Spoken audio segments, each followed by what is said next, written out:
how mad do you think President Trump is going to be when he finds out that Elon Musk said, "I'm sorry, but I just can't stand it anymore. This massive, outrageous, pork-filled congressional spending bill is a disgusting abomination. Shame on those who voted for it. You know you did wrong. You know it." Look, the president already knows where Elon Musk stood on this bill. It doesn't change the president's opinion. This is one big, beautiful bill, and he's sticking to it. Tamara. Thank you. The National Security Council was reorganized, or some staffing changes were made the Friday before Memorial Day. I'm hoping you can explain sort of the new structure, what the structure is of the National Security Council, what the goal is in terms of staffing levels.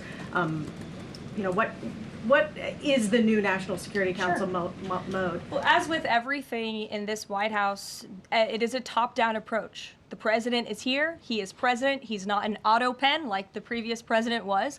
He's very much involved in literally every policy discussion and decision that takes place. And we felt it was best to reorganize the National Security Council to respond to that top-down approach that we have here in this White House, and to streamline the efficiency and the effectiveness of the National Security Council. And I would add that Secretary of State Rubio and now National Security Advisor Rubio is doing a tremendous job at leading the National Security Council. He knows the president. He understands where the president is on these issues. He's great to work with here at the White House. I can tell you that. I appreciate seeing him a lot more in the building. And he and the president and the entire National Security Council, who's made up of great patriots who love this country, are doing a tremendous job on the many conflicts around the world that this administration inherited.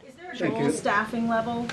I'm sorry? Is there a goal for the staffing level, like the number of people who would be in this National Security Council? We just want the National Security Council to be as efficient as possible, and if staffing needs are necessary, I'm sure Secretary Rubio would not mind hiring people if necessary, but again, we've been working with them day in and day out, and they're chugging along and doing great work.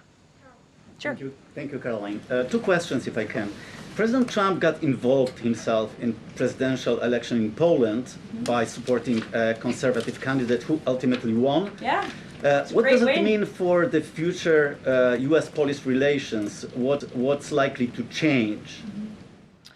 Well, I believe the president is obviously pleased to see the result of the Polish elections. He met with Karol Nawrocki, if I'm pronouncing that correctly. Yes, Nawrocki. Okay, thank you. I appreciate your insight on that. He met with him at the White House, and he told them, you're going to win because you support common sense. And he supported strong borders in Poland. He supported an end to the woke, radical DEI stuff that we've seen not just here in the United States, but really take over Europe and, frankly, the whole world. He was very outspoken about that.